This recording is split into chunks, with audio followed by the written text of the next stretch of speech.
ጀርመን በሚሊዮኖች የሚቆጠሩ የውጭ ሀገር ዜጎች እንደሚያስፈልጓት ገለጸች። የአውሮፓ ግዙፍ ኢኮኖሚ ባለቤት የሆነችው ጀርመን አሁን ላይ ከፍተኛ የባለሙያ እጥረት እያጋጠማ ሲሆን ይህንን ክፍተት ለመሙላትም በሚሊዮን የሚቆጠሩ ስደተኞች እንደሚያስፈልጓት ተመላክቷል።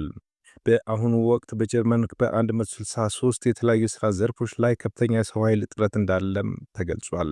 የጀርመን የሥራ ስምሪት ጥናት ተቋም አይኤቢ እንደሚለው ሀገሪቱ አሁን ያለችበት የኢኮኖሚ ደረጃ ለማስቀጠል በየዓመቱ በአማካኝ 400 ሺህ አዳዲስ የውጭ ሀገር ባለሙያዎችን ማስገባት አለባት ይላሉ። በ2024 መረጃዎች መሠረት ወደ 487 ሺህ የሚጠጉ ባለሙያ የሥራ ቦታዎች ክፍት ሆነው ይገኛሉ። ይህ ቁጥር እስከ 2028 ድረስ ወደ 768 ሺህ ያድጋል ተብሎም ይገመታል።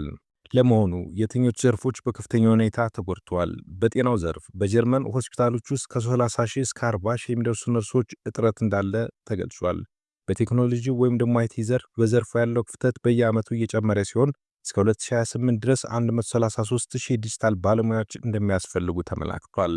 በሌሎች ዘርፎች ማለትም በመምህራን፣ የህንፃ ግንባታ ባለሙያዎች፣ የጭነት መኪና አሽከርካሪና የፋብሪካ ሰራተኞችም እንዲሁ እንደሚያስፈልጉ ተመላክቷል።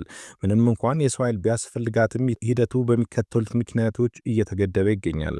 የመጀመሪያው የቢሮክራሲ መጓተት፣ የቪዛ አሰጣጥና የትምህርት ማስረጃዎችን እውቅና የመስጠት ሂደት ረጅም ጊዜ መውሰዱም፣ የቋንቋ እንቅፋትነት፣ በጀርመን ቋንቋ የሚያስፈልገው ደረጃ ለማወቅ ረጅም ጊዜ መውሰዱም፣ ከባህል ጋር ለመላመድ የውጭ ሀገር ዜጎች ከጀርመን ማህበረሰብ ጋር ለመዋሃድ የሚያጋጥሟቸው ተግዳሮቶች ናቸው።